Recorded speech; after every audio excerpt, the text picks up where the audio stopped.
Веселкові пейзажі – під таку назву відкрилася виставка Василя Бобіти, члена Національної спілки художників України, що проходила у виставкових залах Закарпатського музею народної архітектури та побуту. Аби пообзирати на творчий доробок Василя, прийшли многі чистовані людкові, цимбори, почитателі творчества цього неординарного художника.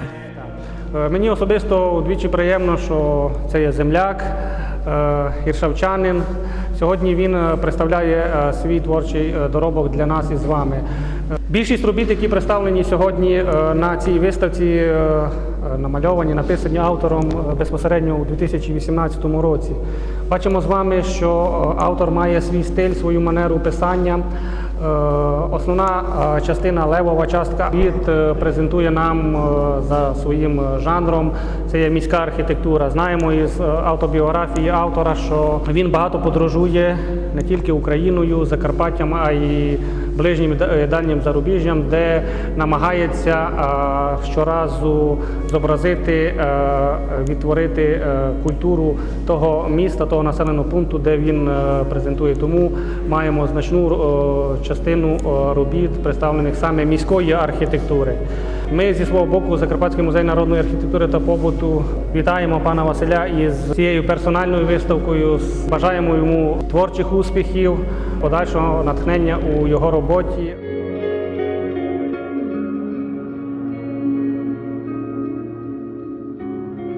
Надзвичайно приємно бачити такого молодого хлопця, який дуже, на мій погляд, дуже продуктивний, дуже такий трудоголік. Це дуже приємно.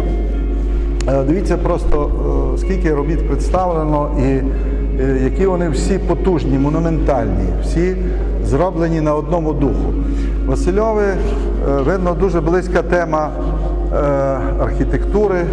Він є, я би сказав, такий художник-урбаніст. Він будує абсолютно нові простори, в яких собі, і ці простори не лише побудовані, вони ще в кольорі вирішені дуже цікаво. Тому в його мистецтві є дуже багато цінного того, що він створює атмосферу свої візії і бачення свого життя у місті.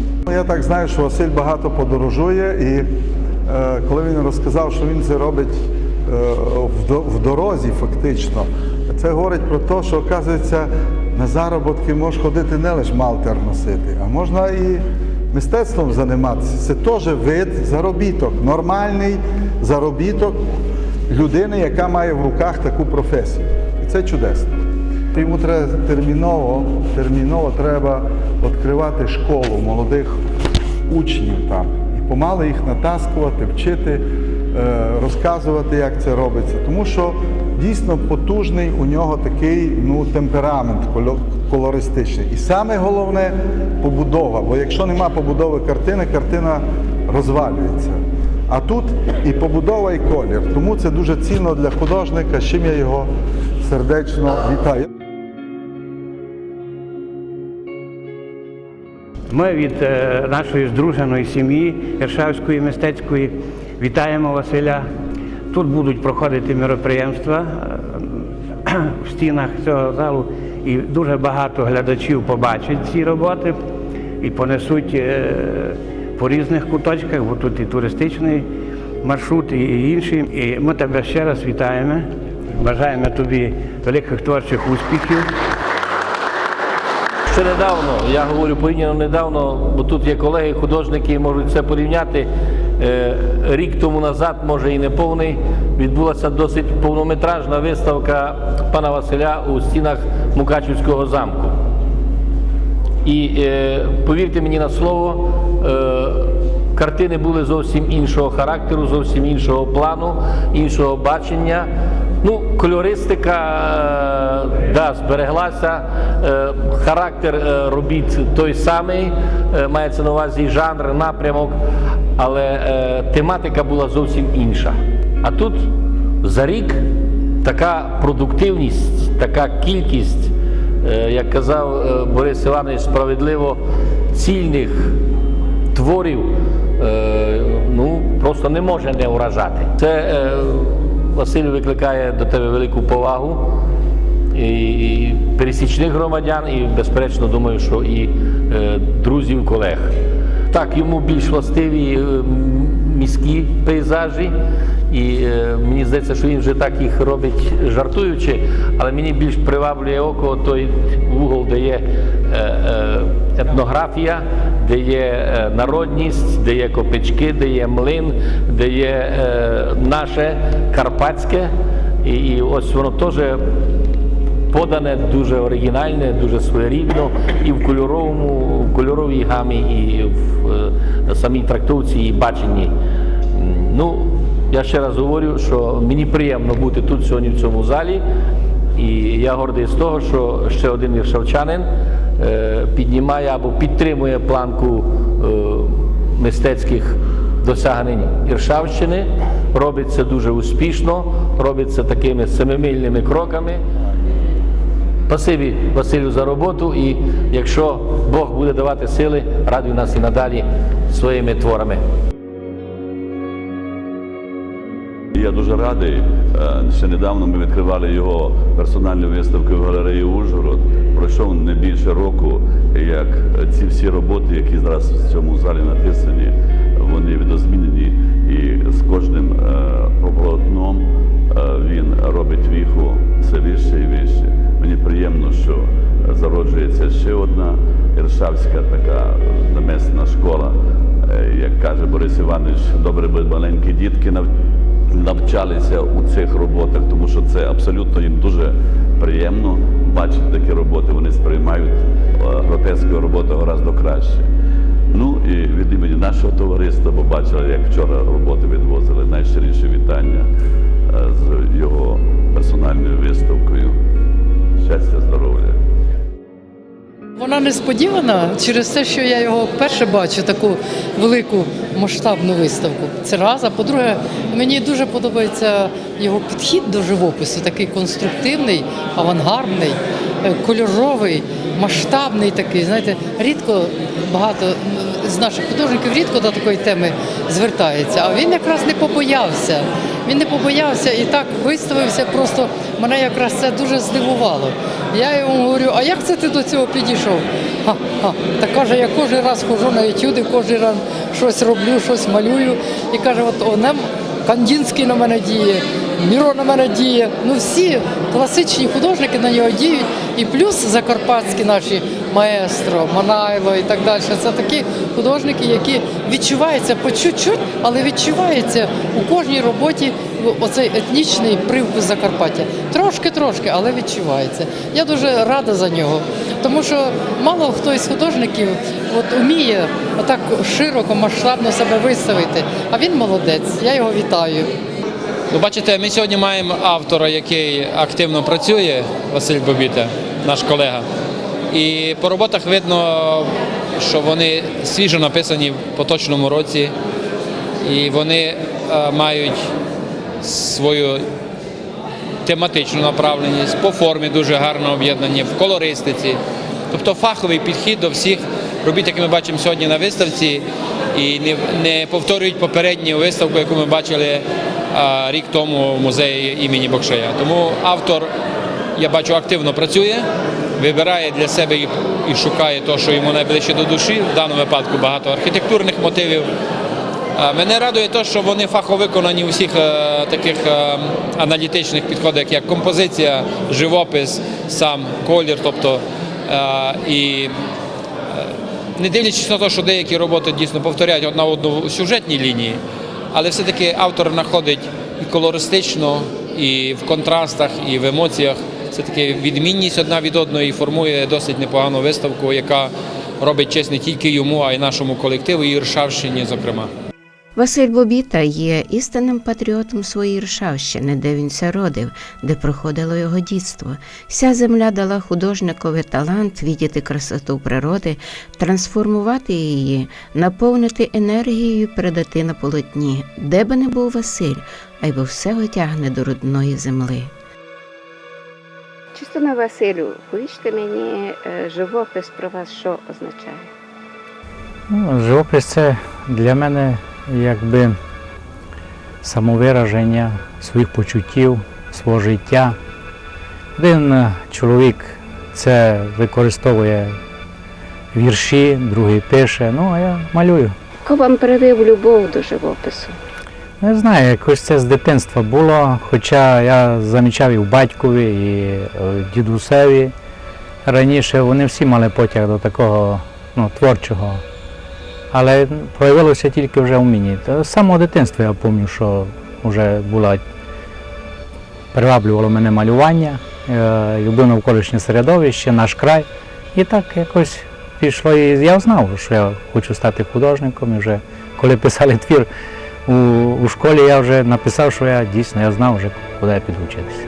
Були вчителі, котрі відкрили вам ази образотворчого іскусства? Так, і ще в школі у нас була вчителька малювання, теж, яка привила любов до малювання і ази познала. Але насправді я вже, коли переїхав в Ужгород, вчитися в Ужгородське училище прикладного мистецтва, тоді вже насправді я попав в підготовчу групу і вже насправді я дійсно вже професійно так підключився до малювання. Які чувства маєте, коли стоїте перед мольбертом? Ну, попервах було страх був. Попервах, коли я хотів ще малювати, білий холст, він якось дратував мене, не міг начати. Ну а потім якось так Бог дав, що набрав собі сили і спочатку не щось малював, а просто виблискував краски на холст, щоб страх відійшов. А потім вже і конкретизував намальоване. Ну так це все якось йшло так, не зразу, все, а постепенно, як кажуть. А Ужгородське училище прикладного іскусства славиться великими вчителями. Хто для вас відкривав?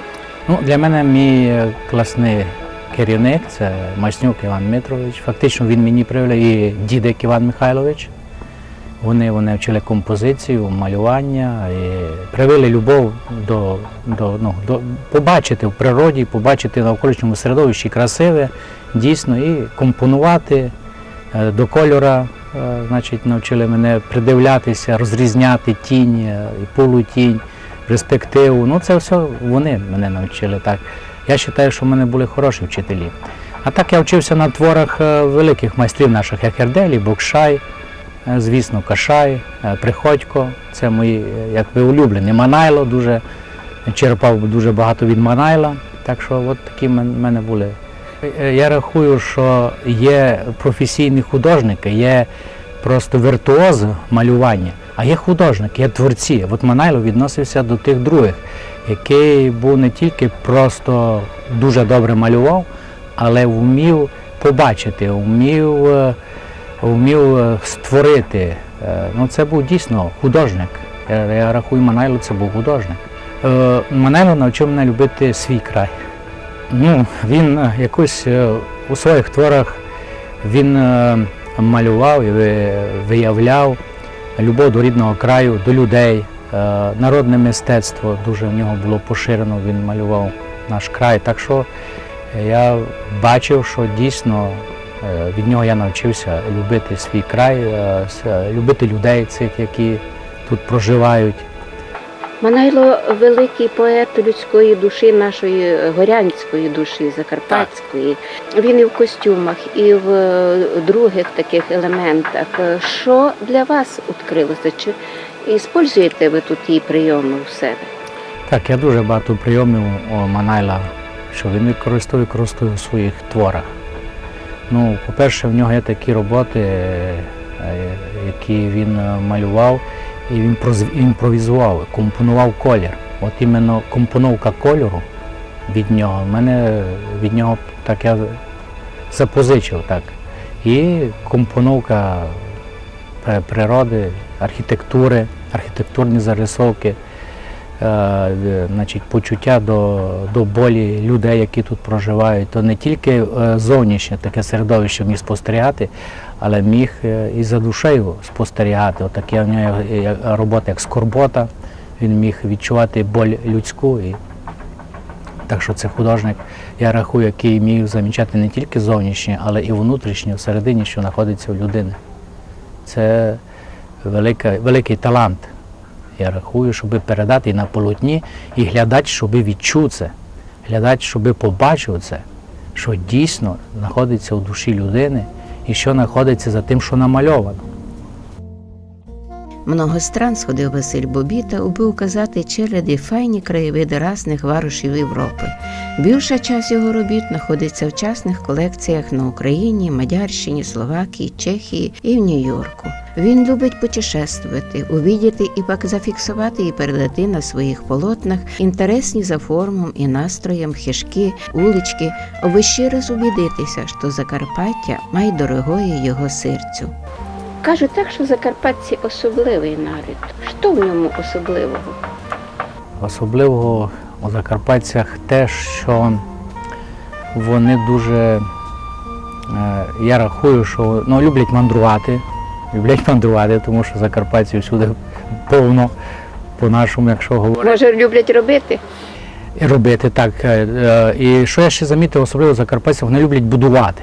От у мене зараз виставка ця архітектурний пейзаж, і міський пейзаж, і урбаністичний пейзаж, що дійсно цілеспрямована виставка, і вона якраз відноситься до архітектури нашого краю і до архітектури за рубежом. Так що вони люблять будувати закарпатці, я так замітив. І в мене теж є таке, значить, любов до будівництва, до архітектури, до форми, да, до об'єму. До форми, до об'єму, до будівництва, до архітектури. І тому ця виставка, вона найбільше із Європи, я привіз робот. Мене завжди приваблювала оця архітектура їхня у Європі, середньовіччя, особливо старе місто. Так що якраз сьогодні я показую на своїй виставці оце старе місто. Ви не проводили аналогію між будинками і людьми? Не думав про це, але я рахую, що будинок – це є осередок, є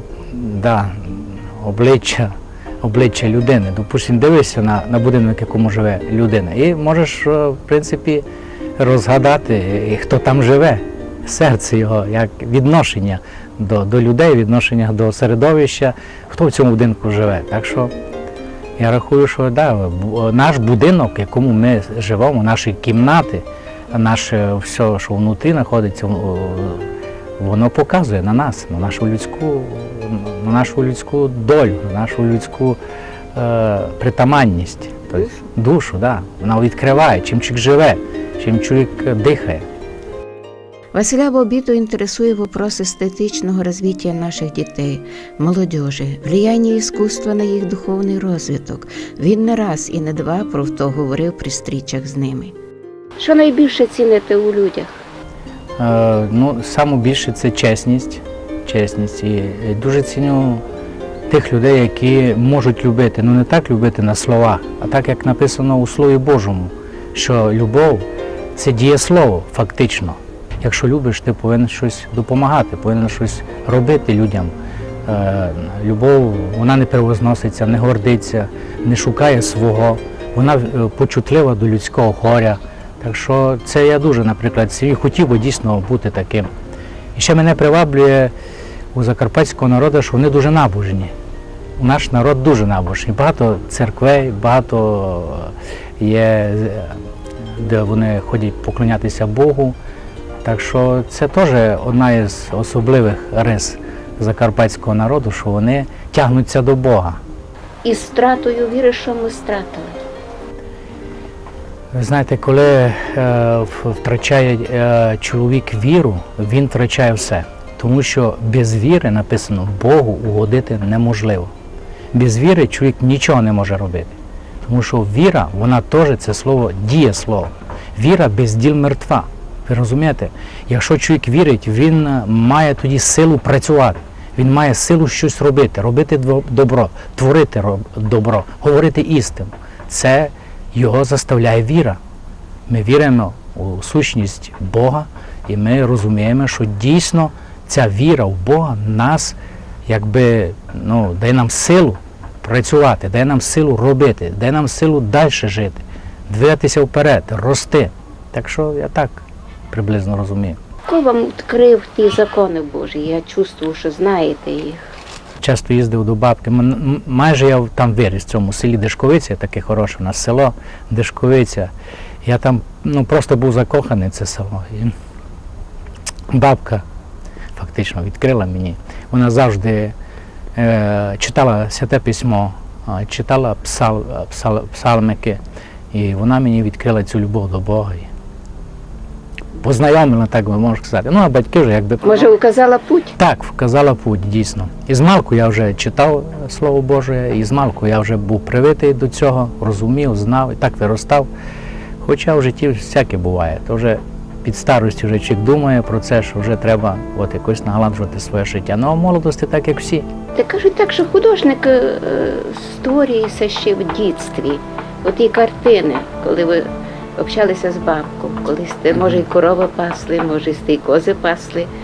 Ну, ви знаєте, як кожній людині, я думаю, зустріч з дитинством буває приємна, тому що ми завжди любимо думками повертатися в дитинство. І дійсно, я не тільки пас корову, теж пас, але пас і гуси пас, да.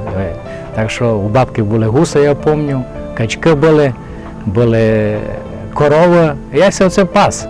І дійсно, у своєму творчості у мене зараз є задум, іменно в такому плані сільський, зараз у мене городський пейзаж, такий буде сільський настрій, там де будуть і кози, і барани, і, ну, є в планах зараз таку серію робіт зробити, так як я зробив це. Це пам'ятаєте тут ту холодну росу рано, це пам'ятаєте ті світанки, які були? Так, ви знаєте, я пам'ятаю село Дишковиця, воно знаходиться так трошки на горбі, на горі. Я завжди любив на город бабчин виходити і бачив, що так трошки зверху на все дивився і дійсно любив спостерігати. Сідав просто, вони приходили, дивилися, що ти тут сидиш. Я просто спостерігав за хмарами, дуже любив спостерігати хмари, як вони пливуть, як гоняє їх вітер, як вони перетворюються. Я часто в хмарах бачив образи, людські образи. Ну, це просто уява дитинська така, але завжди хотів літати. Туди формувався ваш художній смак? Ну, це я потім вже, тоді я не відчував це, тоді просто я спостерігав за природу, влюблявся в природу, любив природу, хмари, небо, гори, дуже річка, потічки, камінчики, все це я любив.